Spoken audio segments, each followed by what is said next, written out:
Noah from 840 Movie Caps here. Thanks for coming. Spoilers time.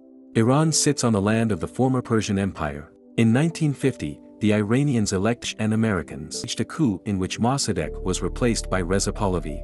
This young man was known for his brought from Paris on the board of a Concorde plane. During this time, ordinary people were suffering. He was expelled from power. An exiled cleric named Ayatollah Khomeini has returned to rule Iran.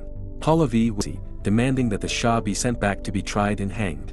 1979, American Embassy in Tehran, thousands of people protest. They force the entrance to the building.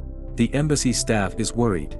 The Iranians are more aggressive than in other days. One by one, they begin to jump the embassy fences and enter the courtyard. They manage to break the chains and invade the embassy. The embassy employees are beginning to destroy the documents. The situation is extremely complicated. Soldiers must defend the embassy, but without killing an invader, otherwise things can degenerate. The Iranian police won't help them. The soldiers fire tear gas in an attempt to remove the insurgents. The problem is that there are a lot of people and they are increasingly aggressive. The employees decide to flee. One of the soldiers tries to go out to talk to them, but it doesn't come out right at all. He's used to destroy their defenses. The invaders are already in the building. The situation is extremely serious. Some of the employees manage to leave the embassy, running through a secret door. The rest are taken as hostages.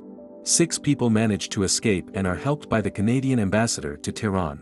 The insurgents are demanding that Pahlavi be sent to the country in exchange for the release of the hostages, which are about 60 people. The situation is critical. 69 days later, the situation has not changed. Tony Mendez gets a call and shows up at CIA headquarters. It seems that the evacuation of the 6 Americans who managed to escape from the embassy will be attempted. Canadians can't hide them for very long. If caught, they will most likely be killed in the worst possible way.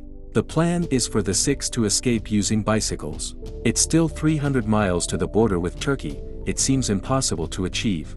Tony, who specializes in extracting people from Iran, believes the only real chance is to use the airport.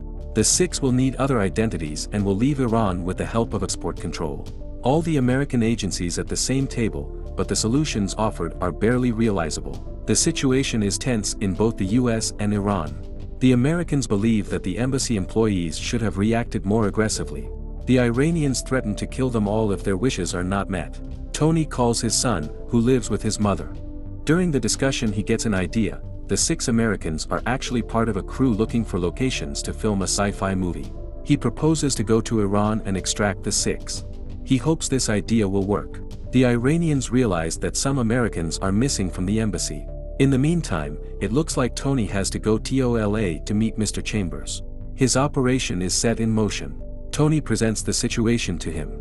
Chambers has to invent a movie, and Tony will help him. But they need help, and Chambers knows the right person. The 2 go to Lester Siegel, who will help them.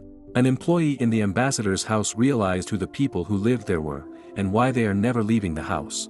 Tony has 72H to prepare for the operation. He finds a script, named Argo, that seems to fit the situation. Siegel manages to get things moving. He knows how Hollywood works. It seems that even at the airport in Tehran, the situation is getting complicated. There are many more guards. It is very difficult to get in or out of Iran by air. They think he has to do a lot of publicity for the film. They're planning a whole show. Meanwhile, US Embassy employees in Tehran are called insurgent spies. They decide to judge the Americans held hostage. They have fun at their expense, mimicking their execution. Tony manages to prepare the operation. Now he has to present it to his superiors. They're only very bad options, but Tony Mendez thinks his is the best of all. The government decides to give its okay for the mission. Jack O'Donnell, Tony's boss, reminds him of the implications of what he's about to do. There's no turning back. Caught up in the operation, Tony misses his son's birthday. Istanbul, 1980, Tony meets another agent. It seems that the situation is very complicated. Tony will have to go to the ministry to kiss the ring as soon as he gets to the country. A visit to the Iranian embassy in Istanbul is currently underway. He's trying to get a visa. Meanwhile, the Iranians are trying to find out where the 6 Americans fleeing the embassy are hiding. Tony manages to get to Tehran. The situation is very tense at the airport. On the streets, people are extremely turned against the CIA and the Americans. In different places, there are corpses of traitors, left hanging in plain sight. Tony meets with a Canadian ambassador, who helps him with new passports for the 6 Americans. Things have to be solved as soon as possible, the situation is on the edge of a knife. Tony introduces the Americans to the rescue operation. Not everyone agrees with the operation, but accepts, with no other solutions. The Iranian ministry has agreed that Tony's team will go and check several locations to film Argo. Tony has no time to lose, he has to act, even if the Americans are not ready yet. They have to go to the Grand Bazaar together to have credibility. The embassy employees do not trust Tony, they are scared and refuse the solution offered. But some of them realize that this is the only chance to escape from Tehran. Tony gathers all 6 Americans and leave to meet with the Culture Ministry envoy in an attempt to save appearances. They are right in the middle of protests. They enter the bazaar, where they are shown the locations of interest. Someone is secretly following them. The world is pretty suspicious of them. In the square, a quarrel breaks out between the locals and the team. At the ambassador's house, Sahar, the cleaning woman, is questioned by one of the militia employees. But she's taking the side of the Americans. In the evening, Tony tries to prepare the 6 for the next day. More than likely, multiple interrogations will follow. O'Donnell contacts Tony. It seems that the Americans want to intervene militarily. Tony Mendez's operation is cancelled. But Tony doesn't want to obey orders. Tony is disappointed in the outcome. Normally, he has to disappear and leave the 6 behind. He refuses to burn the 6 passports. He announced to O'Donnell that he would take the 6 out of the country. Jack's trying to help Tony. Tony gets the 6 Americans ready, the final preparations are made. It will be very difficult to get through all the filters. Jack O'Donnell works hard to get their plane tickets. Arriving at the airport, Tony finds that plane tickets are missing. On a second check, they get their flight tickets. Meanwhile, Iranian children at work are beginning to piece together the photos of the 6 missing Americans. The situation is getting more tense. With difficulty, they manage to pass the first filter. They start boarding for their flight. Tony is pulled aside for further checks. Just like the other 6. They're being questioned, but they don't understand anything. One of the embassy employees talks Farsi and tries to convince the soldiers of their film. But they want a confirmation from the office that produces the film.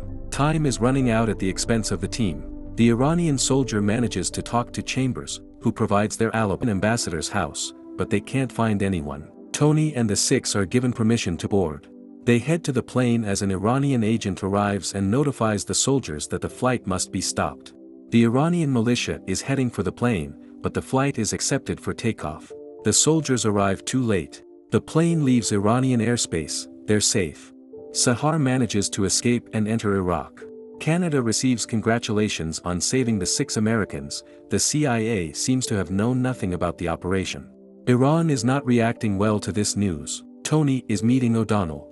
It seems that Tony is to receive the most important distinction of the clandestine American services. Everything must remain a secret. Tony can't even say anything to his son. Back in Virginia, Tony goes to visit his wife and son. In the end, he retained a memory about his operation. In 1997, Operation Argo was declassified by President Clinton, at which point Tony Mendez received his distinction. Now that you got your spoilers right, go watch the full movie to find the missing parts. Subscribe for more videos like this one and leave a like as it really helps us. Thanks for watching.